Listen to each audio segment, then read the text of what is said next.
नमस्कार मित्रों, आप सभी का स्वागत है। नमस्कार मित्रों, में आप सभी को दीपावली की हार्दिक शुभकामनाएं। माता लक्ष्मी आपकी हमारे जीवन में सुख शांति लाए, साथ ही माता लक्ष्मी आपकी हमारी मनोकामना पूरी करे। आज भगवान गणेश और माता लक्ष्मी की पूजा की जाती है। आज दीपावली का दिन है, तो हम लोग दीपावली के विषय में कुछ बोले जा रहे हैं। मान्यताएं हैं कि दिवाली की उत्पत्ति के कई कारण हैं जिन्हें देखा और माना जाता है। दिवाली मनाने के पीछे सबसे प्रसिद्ध कारण का महान हिंदू महाकाव्य रामायण के उल्लेख में किया गया है। रामायण के अनुसार अयोध्या के राजा राम को अपने पिता राजा दशरथ द्वारा अपने देश में 14 वर्ष तक जाने का जंगलों में रहने के लिए आदेश मिला था।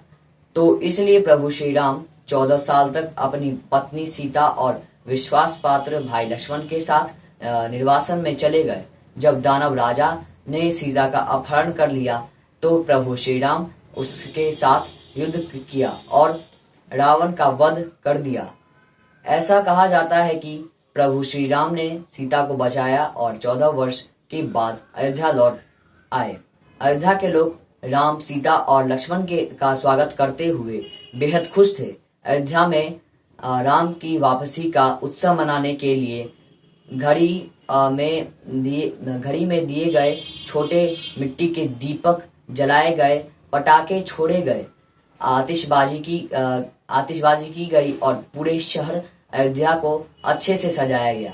ऐसा माना जाता है कि यह दिन दिवाली परंपरा की शुरुआत है। हर साल भगवान राम की वापसी पर दिवाली पर रोशनी, पटाखे, आतिशबाजी और काफी उत्साह के साथ मनाया जाता है। नमस्कार मित्रों, आज के लिए बस इतना ही। हम लोग फिर मिलते हैं अगले दिन कुछ मुख्य खबर लेते हुए, कुछ मुख्य समाचार लेते हुए। साथ ही हमारे इस चैनल को ज्यादा से शेयर करें, लाइक करें, कमेंट अवश्य करें। खबर विज्ञापन के लिए संपर्क करें 7667175757। हमारा जीमेल हमने दे दिया है। साथ ही हम लोग मिलते हैं अगले दिन कुछ मुख्य खबर लेते हुए, कुछ मुख्य समाचार लेते हुए। तब तक के लिए नमस्कार मित्रों।